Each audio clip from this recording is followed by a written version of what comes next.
How many of you got up this morning and got something out of the refrigerator or the freezer to eat for breakfast? How many of you? I don't know why you're raising your hands because I can't actually see you. But can you imagine a world without refrigeration? No refrigerators, no freezers, no refrigerated trucks for shipping things from one place to another.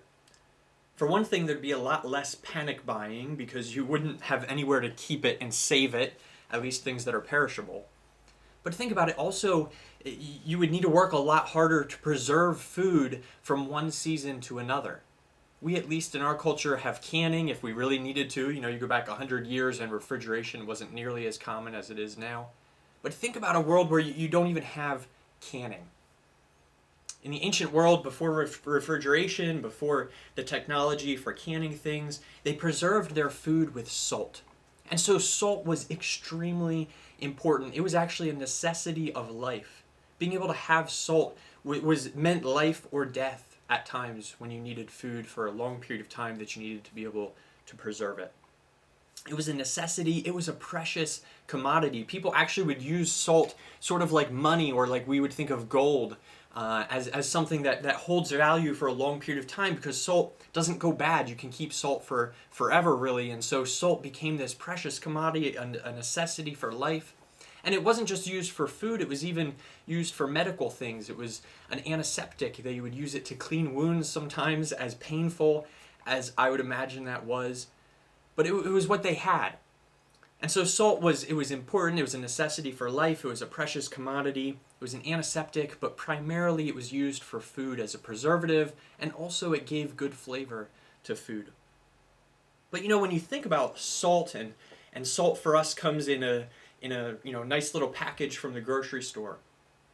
But in ancient times, they would have been very aware of these places where there were large salt deposits, where now we would never go to places like that. Our salt just comes to us. But they would actually have to go and get their salt.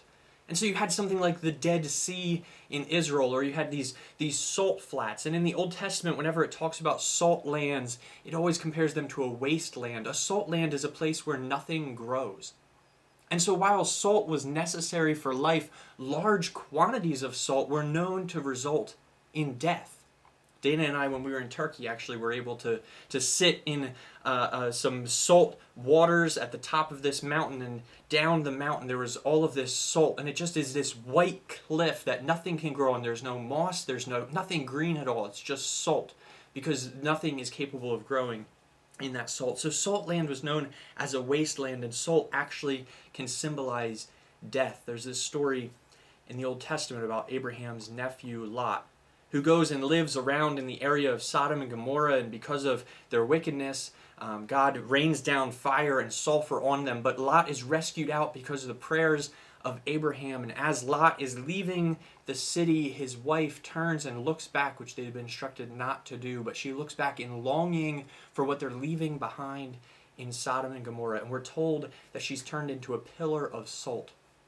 And so there's kind of this idea, this story, kind of a folklore that would have been around in Jesus' day, that actually the salt of the Dead Sea, which is where Sodom and Gomorrah, that valley of the Dead Sea is where Sodom and Gomorrah had been, that salt was actually fed by this pillar of what was Lot's wife. And so salt was kind of this picture of death as well. And so they would go to these lands of death, to the salt wastelands, to the Dead Sea, and they would gather salt together.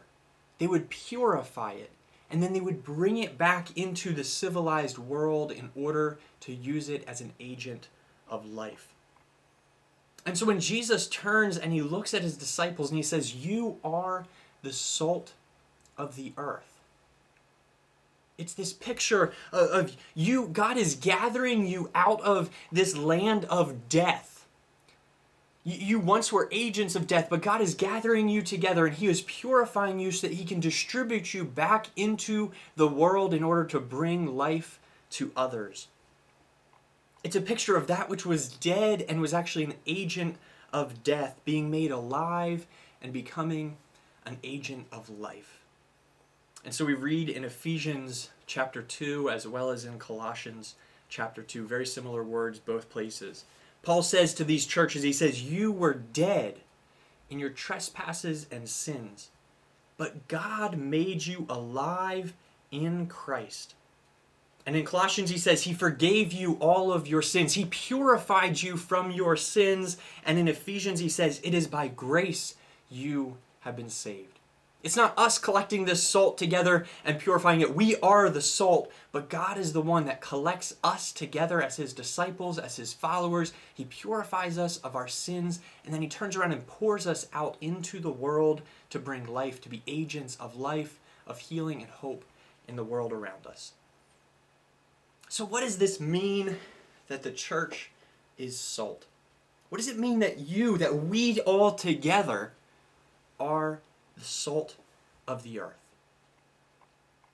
For one thing, it means that we are to be moving towards purity, that God is working to purify us. Salt, through all times, has been this symbol of purity. Even think about, for us, salt, just the clean white salt that we have that looks so pure and that actually pushes impurities out of other things. And so if you have meat that's going to go bad, you put salt on it and it purifies it. It pushes the impurities out. This is why in the Old Testament, the Israelites were instructed to put salt in their offerings. It was a symbol of the purity of their offerings and this idea that only purity can overcome sin. And so Jesus says to his disciples, you are the salt of the earth. But if salt loses its saltiness, how can it be made salty again? If salt loses its saltiness, it becomes worthless and it's not worthy of anything except for throwing it out into the street or on the manure pile for it to be trampled. He says it's not even worth throwing it onto the manure pile. You just throw it on the street for it to be trampled by people. What is he saying here? I mean, can you imagine going to the store and buying a thing of salt, taking it home, and 3 weeks later you pour it out and, it's not salty anymore? I mean, we can't even imagine salt losing its saltiness. But you see, at that time, their salt would have come from a place like the Dead Sea. And the way they would have gotten it is they would have gone to the Dead Sea, they would have dug a hole next to it, they would have collected the water that was full of salt, put it in the hole, and then as the water either drained off or evaporated off, the salt would be collected on the sides of this, all the minerals that were left from that water would be collected on the side of the hole. They would scrape it off, and that was their salt. And it wasn't just pure sodium chloride the way that our salt is today. It would have had other minerals mixed in and things like that. And so it was possible that salt, if it wasn't, or that what they had that they would have used as their salt, if it wasn't handled correctly, that the sodium chloride actually could end up leaching out of it, and all you would be left with was all these other minerals that had come out of the water. And that's why Jesus says salt that has lost its saltiness, it's not even worthy of the manure pile. It's just dirt at this point. It's not even dirt. It's not even soil you could grow something in. But it's just dirt. And he's like, you're not going to put dirt on your food. And he looks at his disciples and he says, don't be the dirt of the world. You are to be the salt of the earth. You are to bring life and preservation. You're not to be the dirt of the world, because if you lose your saltiness, that's what you become. And so there's this idea that we as Christians are to be distinct, that we're to stand apart from, that we're to look different because of who we are as followers of Jesus. God gathers us together to remove the things of death from within us. And so we're told to put off things like anger and jealousy and deceitfulness and lust and greed, all things that literally lead to death. People die because of these things. And he says instead we're supposed to put on love, to have a tender heart. We're supposed to have kindness and to share with one another and to encourage one another to speak words of life. And so the church as salt means that we are to be working, that God is working in us to purify us, to become pure. The second thing we see is that the church is to work to preserve. Salt was primarily used as a preservative, and so we're supposed to be preserving the things that are good around us. Salt always in the Old Testament has this picture of eternity, of being eternal, and that's why we find in Numbers 18 verse 19 and 2 Chronicles 13 verse 5 this idea of a covenant of salt. God says that he's made a covenant of salt with the priests and with David's line, and in both places we find this idea of the everlasting covenant, the eternal covenant. Salt has an eternal quality. It preserves. But it's not preserving itself. That's not the purpose of salt. It's not for it to preserve itself. And so we are the salt of the earth. We are meant to preserve, to bring out the best in the world around us, to actually work for the good of others and work for the good of the world and the earth that we have been given to take care of. Being preservatives, to say that the church is to work to preserve, doesn't mean that we're just supposed to keep things the way that they are. It doesn't mean we're always supposed to be moving backwards and saying we need to preserve what we had. It means that we're supposed to work to bring the best out of what is around us. It means making things as good as they can be. When you put salt on meat, it doesn't just make the meat stay as it was, it actually makes the meat better. And so when God collects us and gathers us out of the realm of death, when he purifies us, taking away those things that lead to death that are within us, and then he distributes us to preserve the world around us, we are actually to make the world a better place. Jeremiah 29:7, we read this. Seek the peace. This is God speaking to the Israelites after they've been carried into exile. Seek the peace and prosperity of the city to which I have carried you into exile. Pray to the Lord for it, because if it prospers, you too will prosper. So we see that the church as salt means that we are to be purified, that God is purifying us. It means that we are to work to preserve the world around us. And the third thing we see is that we ought to be pleasing. Or another word that's used that doesn't tie quite as closely to the idea of salt, but we are to be peaceful. We are to bring peace to the world around us. You see, this idea of the covenant of salt in the Old Testament, it's about eternal, but it also is about friendship. There actually were things like called covenants of salt. And remember, salt was this precious commodity at the time. And so two friends would get together, they'd sit down with each other, and they would share their salt with each other. They would eat their salt. I'm hoping, everything I've read about it says they literally would eat their salt. I'm thinking they probably put it on something and ate that. But they were sharing their most precious commodity with one another. It would almost be like today, two friends making friendship bracelets for each other, but not just making friendship bracelets, but making them out of gold. That's what it meant when they would sit down and eat their salt together to make a covenant of salt, an eternal commitment of friendship. And so we read in Mark 9, verse 50, where Jesus says, have salt among yourselves, to his disciples. Have salt among yourselves and be at peace with each other. And we read also in Colossians 4 verse 6, devote yourselves to prayer, being watchful and thankful. Be wise in the way that you act toward people who do not believe. Let your conversation be always full of grace, seasoned with salt, so that you may know how to answer everyone. I wonder, what are you known for? When people talk about you, when people think about you, when you walk into a room, what is the aura that you bring with you? Are you pleasant to be around? Are you known as a person of peace? You see, if the church is the salt of the earth, the church should be a community of people where others feel welcome. A community where people know that they can be seen. A community of people that are pleasant to be around. That when somebody from the church or when a church together walks into a space that's not their own. Remember, that's what salt is doing. It's going out into the world. It's going out and preserving and being pleasing to others. When the church actually leaves its own space and goes into the spaces of the world, people should be glad that the church is there. The church should be pleasing. The church should be working towards peace. Church should be known for peace in our relationships, for meaningful friendships, covenants of salt, eternal friendships. But it's not just in the church that these things should happen. We are the salt of the earth. And so the fourth thing that we see that it means that we are the salt of the earth is that we must be present in the world. If the church is salt, it means that God is working to make us pure. It means that our job is to preserve that which is good, to make things around us better. It means that we are to be pleasing, that we are to be people of peace. And it means that we must be present in the world.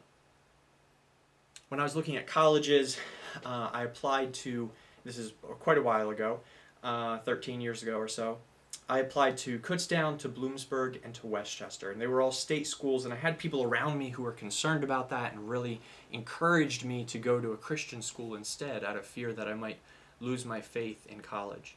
But I actually intentionally chose a school that wasn't based around Christian principles because at the time I was thinking about going into the mission field, and I thought, what better opportunity to be a missionary than to go to a place where everyone is gathering and be a Christian in that space. And I actually had heard somebody say, if you can't be a missionary in your hometown, you're not going to be able to be a missionary if you go halfway around the world. And so I thought, I'm going to go to one of these schools in order to be a missionary. So I ended up choosing Westchester, and that's where I went to school. And I commuted the first 2 years from up here in Quakertown down to Westchester. I was driving about 3 hours a day. And so there was this reception at the beginning of my freshman year of college for all the commuters. There was around 100, 150 commuters in the freshman class. And so we all gathered together. It was put on by the Commuter Association. And the president or the leader of the Commuter Association ended up coming to me at some point during that day. And he said, hey, I'd like to get together with you. So he got together with me and another guy, and he said, I see leadership qualities in both of you as I observed you on that day, and I'd like you to be part of the Commuter Association. And so he invited us into these leadership positions, and the other guy ended up taking him up on it. And I said, at the time, I wanted to be involved in a Christian group on campus as well. I wanted to continue to worship and have fellowship with Christian friends as well as doing these other things. And I said, I just don't have time right now, which was fine. I'm actually glad I made that decision. But anyways, so there was this opportunity, this opening up to be in this world around me. But instead, I ended up pouring my time into this Christian group. We would worship every Thursday night. I was in leadership there, and it was an important part of stability in my college experience. And as part of this group, we would go out sometimes on Tuesday nights. We met on Thursday nights. We would go out on Tuesday nights sometimes in order to evangelize the campus. And we would actually go to the front of the dorms where smokers would hang out, and this shows how long ago I went to college, because I'm pretty sure they don't do that anymore. But we would go to these places that students were hanging out in front of their dorms, and we would just look for opportunities to share the good news of Jesus. And we weren't forceful, we weren't walking up and shoving tracts in people's faces. We were looking for conversation. But as I look back at that time, these weren't friends of ours. We oftentimes didn't run into anybody that we even knew, but we were just trying to strike up conversations. There was no follow-up, and I really wonder how effective that was for anything. Whether we really were preserving and working for the good of, whether we were being pleasing to those around us. But I also got involved in something else. I got involved in the Italian club on campus, and I intentionally did that as an opportunity to get to know people outside of my own Christian circle. And there, it was less of a commitment than the Commuter Association, but it still was a place that I got relationships. I ended up being the treasurer of the Italian club for 2 years, and we did lots of things together. We'd go to operas together, and it was a place that I was able to talk about my faith, but in relationship. And I genuinely believe that I worked for the good of that group, that the Italian club was a better place to be because I was involved in it. And then the last year that I was there, I went there 3 years before I graduated. That person that had been the president of the Commuter Association came and tapped my shoulder again. And he said, Nathan, I'm running to be the president of SGA, the Student Government Association, this time. And I was a resident assistant at the time. I was an RA. And he said, would you be willing to help me run to become the president of the Student Government Association? We had no real contact in between that first year that we had sat down and talked, and now this is 2 years later. But we had a relationship that had been kindled, and I said, yeah, I listened to what he had to say, listened to the things that he was passionate about. And so here I am, this Mennonite, working to actually get somebody elected at my college campus as the president of the Student Government Association. And my friends in the Christian group that I was part of, they thought this was the funniest thing ever, and they gave me such a hard time about it because they knew that I didn't vote in politics. I'd never voted in a local, state, or federal election and had no intention of it. I was not registered to vote, and that's a whole other conversation for another time. But here I am actually handing out promotional materials on campus, encouraging students to go and vote for the president of the Student Government Association. But I did it because I had a relationship with this person, because they were a valuable person to me, and because I believed that they genuinely were had ideas that would make the campus a better place. Now, this next part of the story might make you question some of that. But they did go on, and their ticket won, and they actually became the president, and the other guy that had met with us for the Commuter Association became the vice president of the Student Government Association of Westchester. And because of my part that I had played in helping them to get into this position, they invited me to their house where they were having their celebration party. It is the only time in 3 years at Westchester University that I was at a party where there actually was alcohol present, and it was not being consumed appropriately. I wasn't even 21 at the time, and so I went, and I kind of knew a little bit of what the atmosphere was going to be, and I said, I'm not going to be drinking, and he said that was fine. But I actually was invited into this space where there was 50, 60 college students living the normal life of college students around us, but I had built enough of a relationship that I was being invited into their space. I wasn't coming as the church. I wasn't coming with my group of Christian friends to convert anyone, and I didn't lead anybody in some prayer of salvation that night.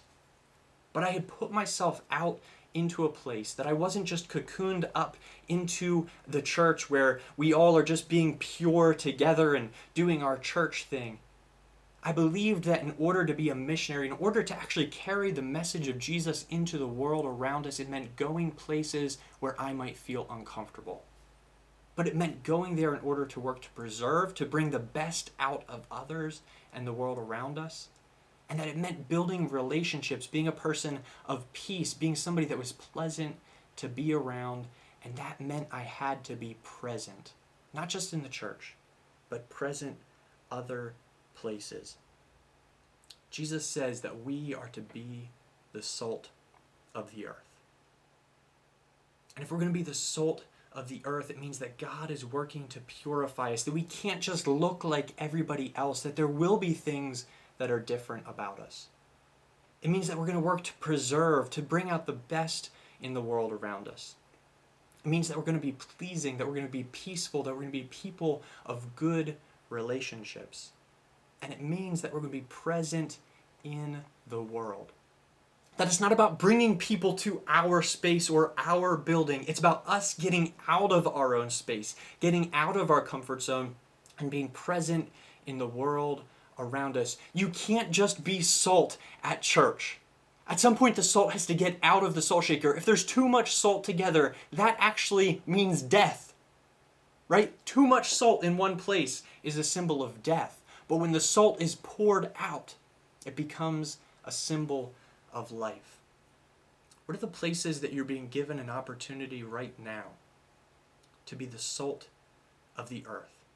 Places that aren't Christian spaces, that aren't a Christian school or a Christian sports team or a Christian sports league that maybe you participate in, or a Christian choir. What are the places around us, the libraries, the bars, the Rotary Club? What are the places around us that you are given an opportunity to serve alongside others in order to make the world a better place, and actually for them to see what it means for you to be the church in action? Jesus says that we are the salt of the earth. May we not lose our saltiness, but may we also not spend so much time collected together that our salt means nothing. God gathers us together. He makes us alive in Him so that we can go out and bring life to the world. Last week I ended by saying stay in peace. But this week I'm going to end a little differently. Stay salty, friends.